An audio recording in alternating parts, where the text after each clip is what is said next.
This is Karen Freeman Wilson. How are you today? I'm good. Thank you so much for being with us. I really appreciate it. So tell us what you know about this suspect at the moment. We know that on Friday, the police of Hammond, Indiana, began investigating a Hammond murder that led them to a suspect in Gary, Indiana.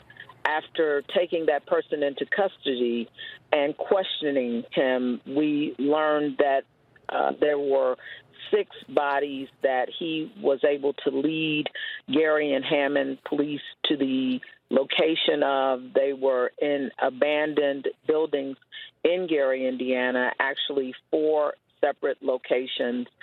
And we also know that this individual continues to provide information of possible locations, not just in Gary, but in other parts of Northwest Indiana.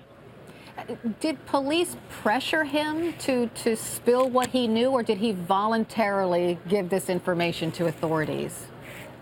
To my knowledge, this information is being given voluntarily. It is an ongoing investigation, and both Gary and Hammond, as well as the Lake County Police Department and the Lake County Coroner's Office, as well as the Lake County Prosecutor's Office, are all involved in this process. I guess what I was asking you is he seems eager to tell police where these bodies are located. Is that your sense? Well, he certainly was cooperative.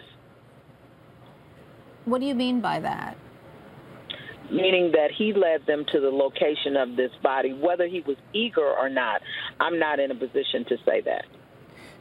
Was there any connection between these women? Any reason why he would target these women? At this juncture, we are not aware of a connection between the women.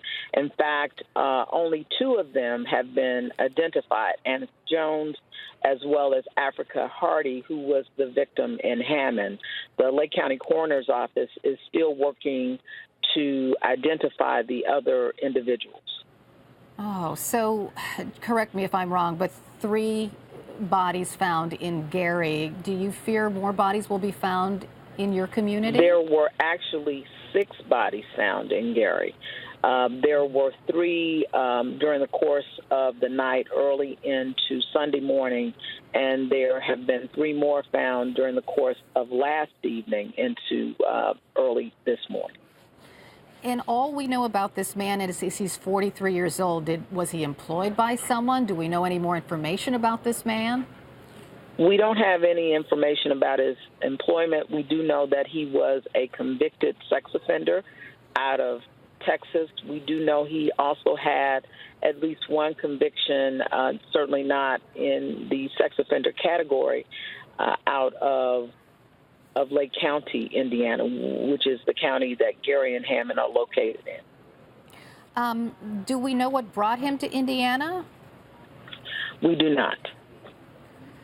But you expect more victims? Well, we have located 6, leaving a total of 7 in all. We do know he continues to talk to the police, and it is quite possible that there may be more victims. Oh.